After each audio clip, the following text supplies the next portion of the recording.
এই হচ্ছে শাপলা মাছ। এই যে দেখেন কি পরিমাণ শাপলা মাছ এখানে জড়ো হয় খাবার খাওয়ার জন্য। এই যে এখানে কয়েকশো শাপলা মাছ আছে।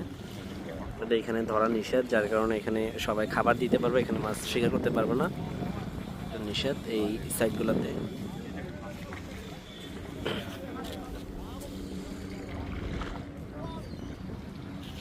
এখানে অনেক পর্যটক আছে, দেখতে আসে।